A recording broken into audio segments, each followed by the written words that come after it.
Yo, what's going on, guys? Ron here, aka Neos, and today, guys, I want to talk about the upcoming format. And mainly, as you know me, I want to talk about Mitsurugi and Fiendsmith specifically.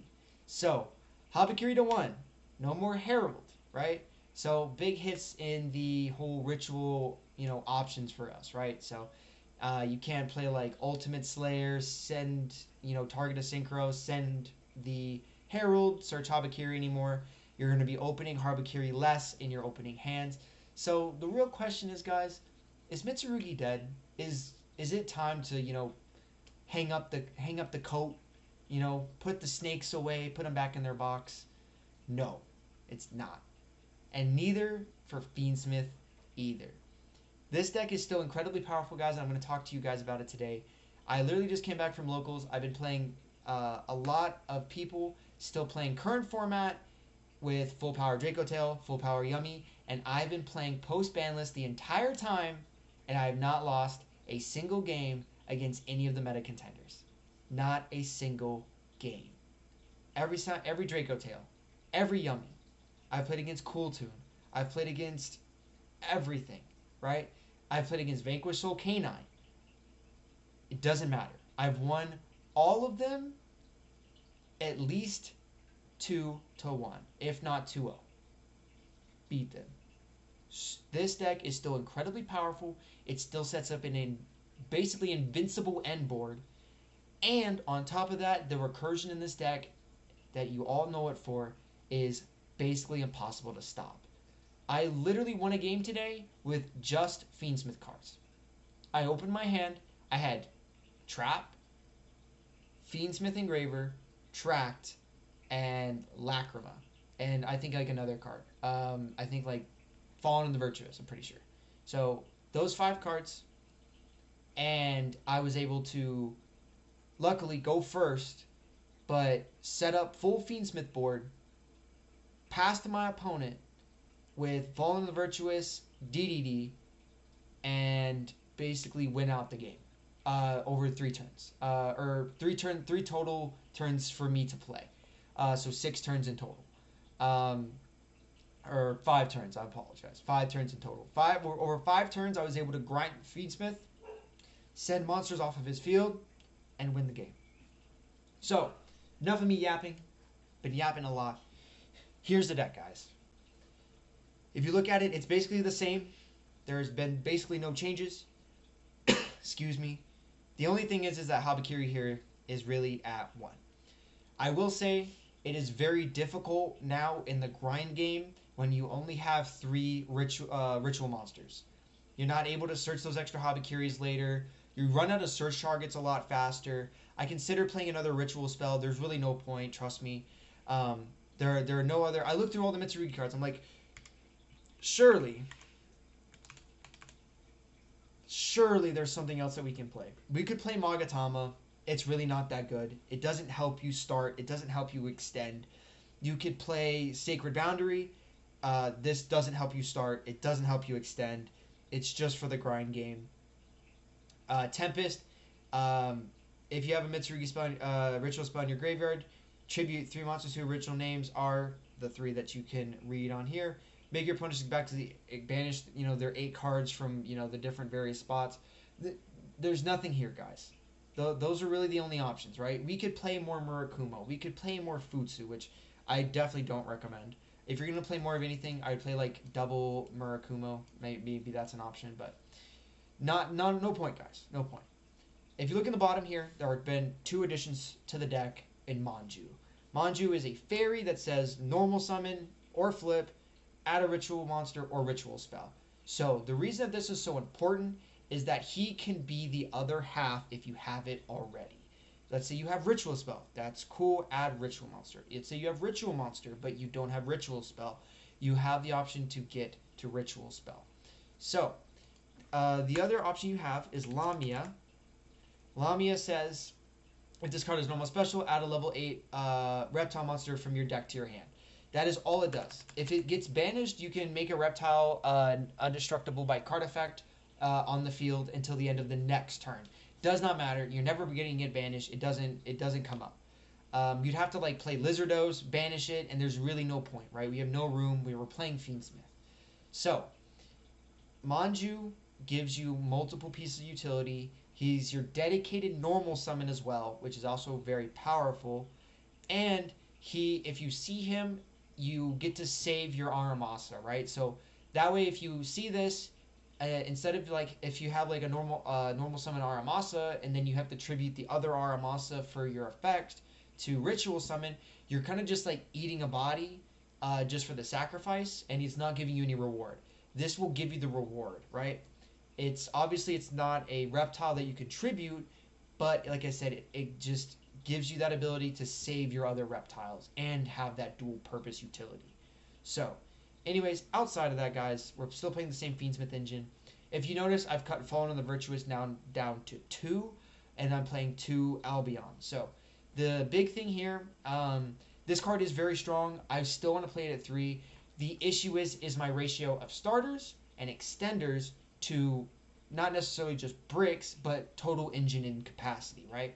So in terms of one card starters, I believe we have 11. So we have 1, 2, 3, 4, 5, 6, 7, 8, 9, right? 10, 11. So we have 11 one card starters. Radiant Typhoon Vision is a way to search, draw 2 cards. So let's say we'll count this as a 1.5, right? So that's 12.5 one card combos, right? Plus you have your 2 card combos, right? So that's say we have like Ritual Spell here plus these, any of these plus any of this, right? Or stuff like that. Or any of the babies plus prayers, right? Even though this is technically a 1 card starter. In addition to having the baby with it, right? It becomes a more powerful extender. It's a 2 card combo. So with that we have like 3, 6, because this one doesn't do it. So it's 6, 7, 8, 9, 10. So 10, so it's like 5 and 5. Let's cut that in half. Let's say that's 2.5, right? So we had 12.5. That's 13.5, 14.5, 15. You basically have 15 one card starters, right, in your deck. Obviously those other pieces are 2 card combos, right? But overall, your consistency is at the point of about like 90 something percent, like 93, right? The chances of you being able to open and play the game is 93%. And that's just Mitsurugi. That's just Mitsurugi. We didn't even count Fiendsmith, right? Which, by the way, obviously, Mitsurugi is full Fiendsmith combo. If you open any way to start Mitsu, you can get to Fiendsmith. The only time that you cannot get to Fiendsmith is if you open your hand and your only starter is prayers. Because we don't play Night Sword Serpent, which means you don't get that free extra body, and you won't be able to get there. And even if you played Night Sword Serpent, if you start with prayers, you're still not going to be able to get there unless you normal summon, right? So you'd have to be able to like normal summon an extra body. So doesn't really matter. The chances of you playing the game are tremendously high. Even if you open up your hand and you only have Fiendsmith and like hand traps and whatever, it's still better than nothing, right? Obviously. So in addition to that, our ratio of bricks, we have 1 brick, 2 brick, 3 brick. This is not technically a brick. Normal summoning this, there's plenty of other stuff that with it can be full combo. This is a 2 card combo if you normal summon it, right? This can also be a 2 card combo if you normal summon. So this is also in that factorial part, right? If you open up any of these, it can be very strong. So you're still looking at incredibly high consistency overall with a draw power engine in addition to that. So, anyways, guys, that's basically it for the main deck, right? Like I said, everything's basically the same. Your ability to play is basically like, I probably around like the 93 to 95 percentile range because you have so much to use, extend with. Most of your starters are extenders. It's just, it's like I said, it's still incredibly powerful. Move on to the extra deck here. The extra deck is exactly the same. As you can see, guys, we only have the 2 Albion now because you need 2 for each Fallen and the Virtuous you need something to send off of it for Albaz, or at least, mentions it. And these are your only really 2 good options. There's no point in us playing the other dragon because we're probably not going to pop something, we're not going to hold the Fallen and the Virtuous to pop Um, and even if we do, right, it doesn't matter because then you can just send this and then you can set it. So, um, and then if your opponent decides to play on your turn during the main phase, you have the ability to rip. You're gonna by the time like you get to like do anything, you're gonna have like Caesar, so they're gonna be forced to play into Caesar. They're gonna be forced to play into a bow. Like there's gonna be so many bomb cards that you're summoning that they're gonna have to do something. So there's like no point in having the other thing for the Fallen and the Virtuous. So, um, especially in like Draco Tail, because as soon as you threaten the 2/6s, they're like, all right, man. They're either like admitting like, all right, you got it. Like I'm not gonna use 5 mana to fuse, or they're gonna on that summon fuse, and then you're just gonna be able to pop, if you need to. So there is one big, massive change, and I'm sure y'all seen it, right? He's sitting right next to Fusion Lacrima, and you're probably like, Neos, what is that card, man? I've never seen that. Is that T? What does that T stand for? So this is a TCG exclusive card.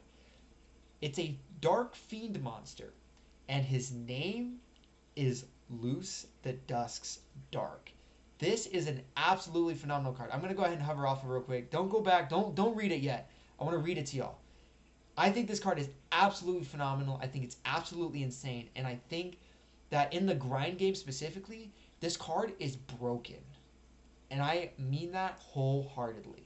I've only made him like twice, right? Sometimes you don't make him, right? It's kind of like Gorgon, right? Do I make Gorgon every game? No. But when I make Gorgon, ooh, mwah, he hits. And he hits hard, guys. It is the same thing with Loose. Loose is a Fiend Fusion effect monster that says it requires its fusion summon to be 3 fiends and or fairy monsters in your graveyard. So, guess what's a fiend monster, guys? Fiendsmith Engraver, probably a fiend monster, right? Yeah, I think so. Lacrima, that's a fiend monster. Lurie, that's a fiend monster. What's a fairy monster? Ooh, Manju. Manju's a fairy monster. So even if you don't have, like a bunch of these engraved, you have extras. What else, guys? What else is a fiend monster?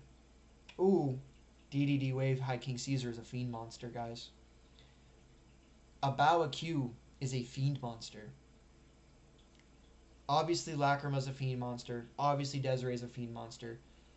Literally from Requiem all the way to the left here to Desiree, excluding the 2 Albion Dragons. I'm going to move these to the side here. Literally, all of these can be used to fuse and make Dusk. Make Loose. And I haven't gotten to the best part yet. He has, like, 3 awesome effects. Effect number 1. Monsters in your left or rightmost main monster zones cannot be destroyed by card effects. If you put him in that left or rightmost main monster zone, he is under his own protection. Cannot be destroyed. You can use each of the following effects of this card once per turn.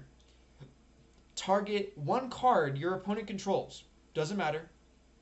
Face up, face down, monster, spell, trap, doesn't matter. Target a card your opponent controls. Ignition effect. Send a fiend or fairy monster from your deck to the graveyard, and if you do, destroy that card. Guys, fiends, fairies, fiend fairies. Let's say you have Manjus in your deck, and you're like, man, I really don't want to draw Manju now. I've already full comboed. Just dump him. Fuse in this, make it, pop something on their board, dump a Manju. They have to ash this card to stop it. You guys think they're gonna ash Loose? Probably not. This is an incredibly powerful card. And that's not it either. He has another effect. If another card or cards you control is destroyed by card effect, except during the damage step, target 1 card on the field, destroy it. He has protection, proactive removal, and defensive removal. All in 1 card. Keep in mind, this is a 3,500 attack monster with 3,000 defense. This is a big boy. He is the biggest. He's the biggest natural monster that I can make. Literally, the biggest natural monster. He's bigger than Murakumo for sure. He's bigger than Murakumo by 300 points. And Murakumo's would be now my second biggest monster. Desiree can get bigger, right? Just equipping it with Agnum Day puts him at 4. But that's a 500 point difference. And he needs an equipped monster to be that big. Naturally, just with sequence, he's only 28. He's 700 points behind. That's a lot, guys. And you could just put him in defense. And if you have Habakiri on the field, this thing basically says I have 3,800 defense and 4,300 attack. It is a incredible boss monster. Also, keep in mind the artwork on this thing is sick. I think. Tell me if I'm wrong, guys. I think the artwork is amazing, but your main thing is being able to fuse back, like especially your Abawa Q and your DDD Wave Hiking Caesar specifically, right? Normally, monsters that once they get removed, they are gone forever, right? You're like, oh, like we always talk about the grind game. Just put them back, bro. Just put them back in your deck. Make them again. Guess what? As soon as you can bring a bow back, guess what's live again? IP Masquerena. You can bring back IP. You can bring back Little Knight. You can bring back Gorgon if you want. You can bring back any of these other light monsters or dark monsters in your extra deck. Keep in mind, let's say like you have Loose here, and your opponent goes, I'm going to go destroy, whatever on the field, right? You can go, let's say you have like Futsu in the left main monster zone and something else in the right monster zone. Let's say Habakiri. You can go, okay, cool, chain a bow, summon Loose, put Loose on the field, resolution of card destruction, Loose will protect. And then you'll be able to get a bow back because this is a dark monster. So even if you lose Loose for whatever reason, assuming, right, you have access to a bow, which you should because you can put it back into the extra deck, you can just bring him back out again, and you can just loop him. Let's say you don't want to make IP, right? Let's say you're like, oh, I already made Little Knight, I already made Dynamundo. If I want to make Gorgon, I'll just hard make it. I don't need to. Just bring him back. You can loop your protection. You can loop the pop. You can, it's broken, guys. You can loop the biggest boss monster in your deck. I'm gonna quit rambling about it. I think this card's insane. You guys tell me what do you think or not. I will say, like I said, he doesn't come up a lot. Maybe you make him, maybe you don't. By the time you want to win the game, you want to be winning by turn 3, right? Whatever the third turn is. Because you want to be able to outgrind your opponent, put enough resources in hand, deplete them of resources, because at this point you should have ripped 3 cards out of their hand, hopefully. If not, you've negated at least one of their card effects, if not 2, if not 3 if they don't want to discard. So, yeah, guys. This is it for the extra deck. Go ahead, move on to the side deck. This is pretty self-explanatory. If I'm going first, I side out Fuoloses. I put these in. 2 of these are quick play spells, which means I have more quick play spells to mill and try to search for off of Radiant Typhoon Visions, or obviously to discard if I don't need it. You can literally, if you draw like Visions plus like cross out Designator, you can go full combo. If your opponent doesn't interact with you, you can go like anything in the end of main. You're like, no, end of main phase, activate. Go ahead and draw 2, discard this, Pot of Greed, and try to search for those Drolls, Ash Blossoms, Droplets, Volan and Virtuous, Imperm. Let's say you didn't get the trap, try to search trap, search follow up, right? Put extra bodies in your hand, get more Fiendsmith cards in hand in case you want to be able to fuse with Track later. Super broken. This is just back row removal. This is for like mainly rogue decks. It's not really that big of a deal. This is probably going to get cut for the future format whenever that becomes a thing, because this doesn't really do anything except against like maybe Draco Tail, which you go like activate this, they flame it, they draw a card, and you're just kind of like ugh. And then you still like maybe you have another way to get rid of it. Hopefully, right? You'd have to see both of these, and that's probably not the case. So not that strong. The big thing is trying to get rid of flame. And we have a bunch of ways to dodge it here, guys. There's 5 ways to dodge it. So, still really good. And in addition to that, guys, we have 2 Droll. Droll is still a really powerful card. It's a lot sackier now that it's you're gonna be more on the lines of like, oh, droll, and then you're gonna, floodgate your opponent, hopefully. So, this is also gonna be still like strong against like Cool Tune. This is actually really good against Aneacraft. Aneacraft does search a lot. Being able to droll them and keep them from like getting to like all the big bodies, keeping them from getting like surmounting like a bunch of follow up, drawing 4 cards with their rebirth, stuff like that's really important. Speaking of that, Peruli is really strong. It's good against Cool Tune. It's good against Aneacraft. It's decent against Hecka Hands. I mean, obviously you can fool with that deck. And then obviously Retaliating Sea is also really good. If your opponent activates anything that includes the effect of special, you activate this. It's a shifter. Shifter's still a 3 basically. So against Draco Tail and branded, and obviously the branded Draco Tail deck, this is really powerful because they go like activate Branded Fusion, activate Rahu, activate Ketu. You can go ahead and get rid of this. By the way, if they go first action, activate Ketu to search, and they're going first, just use this, guys. You don't want to give them a chance to fuse.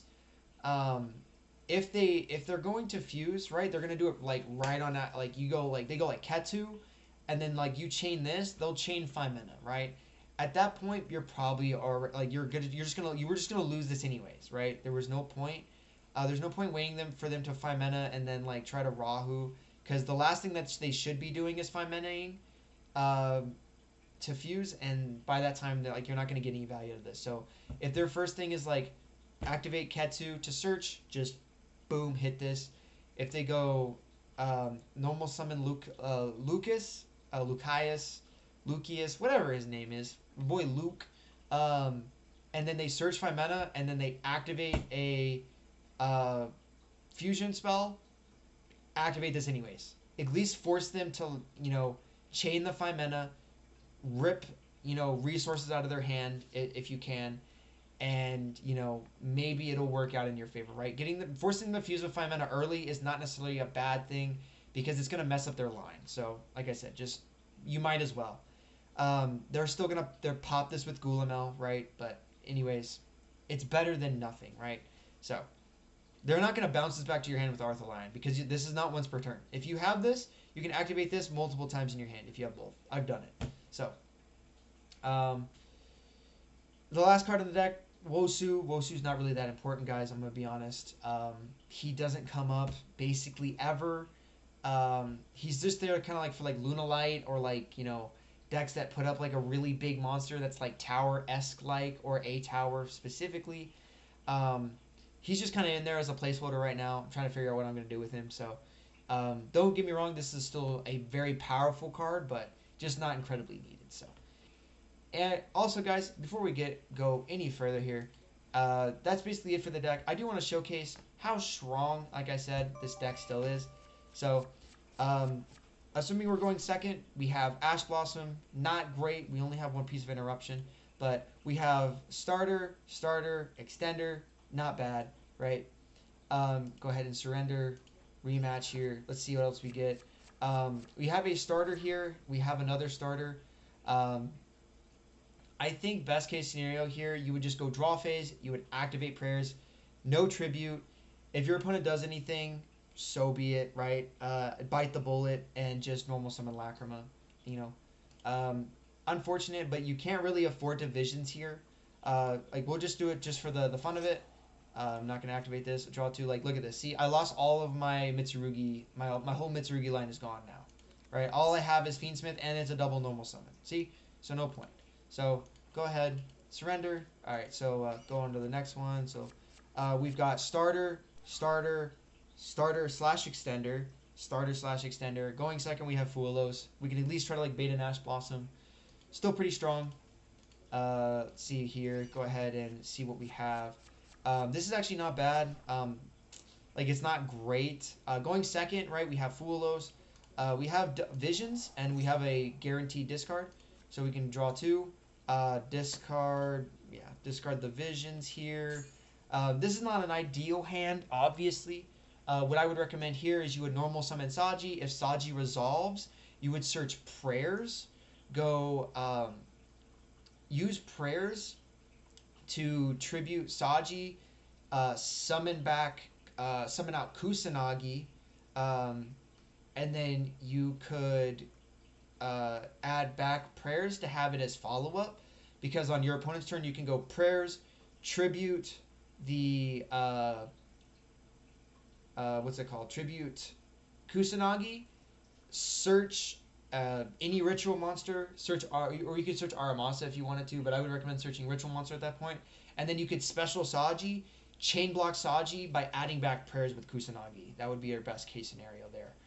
You still have Droplet, you still have Vulnerable Virtuous, and then you would also be able to, if you wanted to, let's say Saji gets stopped instead, you still have full Engraver. If you don't get drolled, perfect, right? If you do, that's too bad. Just set these two and you have a monster that you can send. So, anyways, guys, go ahead. Just go one more real quick, and let's see what we get. So, this is a pretty decent hand. Here, you can actually like start with pre-prep, and then if you were to get ashed, you could just normal Aramasa, which is not ideal, but, you know, like I said, it just sucks that you have two normal summons. If this is Engraver, it's a little bit better, so. But I'll actually play this this hand out for you guys just so you can see it. Here instead, I think I'll do, yeah, I don't want a normal. I would do this. This is ash bait, to be honest, at this point, right? Because more likely than not, somebody's going to ash this card, which is, you know, fair. So here we'll go effect, grab this, grab Habakiri. If we get drolled here, you basically, this is your best playthrough if possible droll, because now you normal summon Lacrima here, and you can still play, right? You can normal, still make DDD, pass, and you have Ash Blossom and Fuelos, so if they out your DDD, you can Fuelos them, and then you still have Ash on top of that, so still very powerful here. Here, we'll actually go ahead and activate, you know, we'll just do the natural Mitsurugi stuff here, just to showcase to y'all how I go about my combo. And having access to Mirror early is also really strong, because now we don't have to search it later, which means you'll be able to get to both prayers and to trap as well. So here, I want to say, if you're going to do this line specifically, if you've already done the effect to search, right, and you haven't been ashed, right, he didn't ash Saji, he didn't ash pre-prep, always chain block the what you've already effects you've been resolving, right? So I haven't used an effect to try to add back to hand from graveyard or special from graveyard yet. So I'm going to chain block that to prevent my opponent from having the ability to stop me from doing it, right? Here I'll go ahead and I will grab Murakumo, and then we'll go ahead and add back Ritual Spell. Here we'll go activate Ritual Spell. We'll summon from the deck this time, summon this. We'll go ahead, tribute this. We'll put this in the far monster zone here just because we can, because he's not going to be tributed. Here, we'll go ahead, we'll get access to prayers, which is really good. And we actually won't even need to use prayers here to like put an extra body on field, because what we'll be able to do here is we'll be able to activate Mirror. We'll summon this, we'll tribute, we'll put Murakumo here. We'll go effect. We'll be able to grab the trap card, and then what we'll do is we'll special back Habakiri here, and like I said, we haven't normal summoned yet at this point, right? If you have, let's say you had no Fiendsmith here, you would activate prayers, tribute Habakiri, summon from graveyard your any one of these, preferably Saji or Aramasa, and then you would normal summon either, like, you could normal summon Fuelos here, that's also an option. You just need the 2/4s to make the XYZ, but we already have Lacrima, so we're going to go Lacrima, summon Lacrima, dump Engraver. Right here, we'll go ahead, make Requiem here, and then we'll go Requiem effect, boom, and then we'll be able to summon the Fiendsmith's Engraver. Then we'll go ahead and link both of these off. We will make the sequence with these two right here, and then we'll be able to fuse here. We already have enough to make Dusk if we wanted to. Obviously we don't want to do that.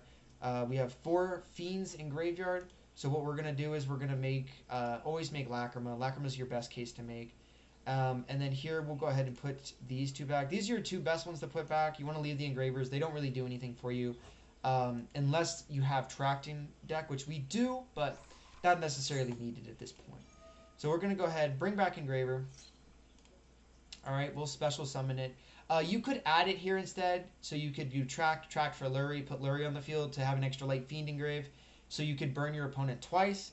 You don't really need to do that. If you want to do that, you can. Here, we'll go ahead and special summon IP. We'll go Effect. We'll shuffle one of the Engravers back, because if we draw it, we still have Tracked in the deck, which is, still good for us. Go ahead and burn my opponent here. Here, we'll go ahead, summon, make the Abow. Boom. Y'all see me do this plenty of times. Here, we'll go ahead, activate, shuffle sequence, bring himself back. Good. Effect. Discard the Fulos, because obviously we don't need the Fulo. You could discard like an extra Aramasa here as well, but do this. Special summon.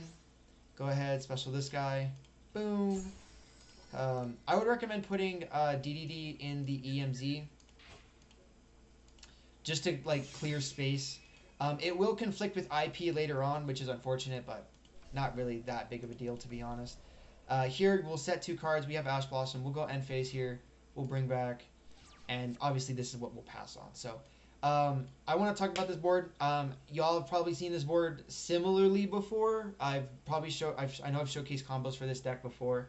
But we have Pop or Reborn any light or dark monster. More likely than not, you're just going to Reborn Masquerena because you want to like this removed off the field so your opponent can interact with it, hopefully. You have Prayers to loop any of your resources. You have Mirror that's going to be putting itself back in the deck and chain blocking your whatever ritual monster that you use. You have all 3 babies in graveyard. That way you can loop all 3 of the babies. The only one that's dead right now is Aramasa because Habakiri's at 1. We only have 1 Habakiri. So this is a dead card. But keep in mind, these are all protecting you from destruction from battle and card effects. We have, obviously, like I said, IP in the graveyard here. We have Habakiri, which is going to be a pseudo floodgate by lowering all of my opponent's attack by 800. Very, very powerful. Obviously, Omni Negate, again, very powerful. And then to wrap that off, we have Joyous Spring with DDD. So we have the ability to, we have 2 negates. We have a Hand Rip or Negate. We have Reborn into to IP to make either SP or Dynamondo or whatever. So that's another interruption, which we have Murakumo's Board Wipe. On top of that, we have Prayers. We have Purification. So we have like 6 really hard interruptions. And then obviously as long as Futsu's alive on the field, he's going to keep bringing back all of our reptiles as long as our opponent keeps playing the game. So, and then obviously I would also count Habakiri's effect, being able to lower all of my opponent's stats effects, because let's be honest, guys, minus 800 is pretty good.